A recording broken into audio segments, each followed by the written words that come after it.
नमस्कार दोस्तों, कैसे हैं आप? मैं हूं गौरव और यह है transformations. Recently ministry of external affairs government of India ने पार्लियामेंट के पटल पर एक रिपोर्ट रखी और उस रिपोर्ट के हिसाब से पिछले 5 महीनों में जनवरी 2026 से लेकर मई 2026 के बीच में लगभग 1076 भारतीयों को वापस अमेरिका से इंडिया डिपोर्ट किया गया, जो कि इलीगली अमेरिका में एंटर करने की कोशिश करते हैं। उनके पास कोई ऐसा कोई वीज़ा भी नहीं था वहाँ जॉब के लिए या वहाँ रहने के लिए। और अगर 2025 के आंकड़े के हिसाब से बात करें तो लगभग 3570 भारतीयों को वापस इंडिया में डिपोर्ट किया गया। और ये जो ओवरऑल प्रोसेस है स्क्रूटनी का, ये काफ़ी ज़्यादा बढ़ गया है जब से ट्रंप की सरकार बनी है अमेरिका में। बट अगर ब्रॉडर बेस पे समझेंगे तो एज ए युवा या as a citizen of India मुझे काफ़ी ज़्यादा दुख होता है इस तरीके की रिपोर्ट्स को देखते हुए, पढ़ते हुए, कि भारत के नागरिकों को, भारत के लोगों को इलीगली अमेरिका में एंटर करना पड़ रहा है, definitely to lack of opportunities, lack of job opportunities, lack of infrastructure, या उनके पास वो सब सुविधाएं यहाँ पे नहीं है या उन सबको नहीं मिल पा रही हैं, तो वो किसी भी तरीके से, इवन इलीगल तरीके से भी वहाँ पहुँचने की कोशिश कर रहे हैं अमेरिका। और अगर बॉर्डर बेस पे इन सब चीज़ों को समझने की कोशिश करेंगे, इन सब का सोल्यूशन की तरफ फोकस करेंगे,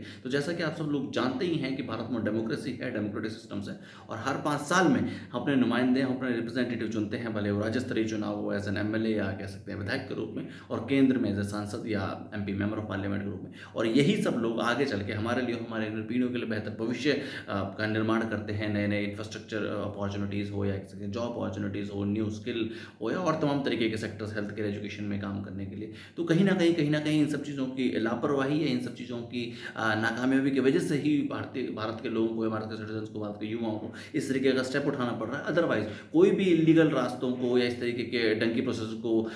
एक तरीके से अपनाना नहीं चाहेगा। लाखों रुपया भी काफ़ी सारे लोग लगाते हैं, ऐसे हमने काफ़ी सारी रिपोर्ट्स पढ़ी भी हैं पिछले दिनों में, और सुबह शाम हम पढ़ते ही रहते हैं अखबारों में, सोशल मीडिया में, प्रिंट मीडिया में, कि लोग किस तरीके से मजबूर हैं due to lack of opportunities, lack of employment opportunities या बेटर लाइफ स्टाइल के लिए, और उनको ये सब रास्ते अपनाने पड़ते हैं। तो ये समय है इन सब चीज़ों को इम्प्रोवाइज़ करने का। और ये ऐसा भी नहीं है कि कोई एक रात में इम्प्रूव हो जाएगा, एक दिन में, एक महीने में इम्प्रूव हो जाएगा। ये एक फेज्ड मैनर प्रोसेस है, एक तरीके से स्टेप वाइज मैनर प्रोसेस है, और तभी इम्प्रूव होएगा जब समाज का पढ़ा लिखा वर्ग, या कह सकते हैं क्रेडिबल, कैपेबल लोग इंडियन पॉलिटिकल इलेक्टोरल सिस्टम का हिस्सा बनेंगे, और आगे चल के आम जनता, आम जन उसका नुमाइंदा बन के, उनका रिप्रेजेंटेटिव बन के, भले वो राज्य स्तरीय चुनाव हो, केंद्र स्तरीय चुनाव हो, वहाँ पहुँच कर विधानसभाओं में और संसद में बेटर एक तरीके से बिल पास करें, बेटर आगे आने वाले एक तरीके से समय पे राज्य की, क्षेत्र की और देश की प्रगति में योगदान दें, जो नए नए तरीके की अपॉर्चुनिटीज़ बन सकती हैं, या जो नए नए तरीके की चुनौतियाँ हैं देश के सामने, उन सब का फेज में सोल्यूशन कर सकें और देश की प्रगति में योगदान दें। जय हिंद, जय भारत।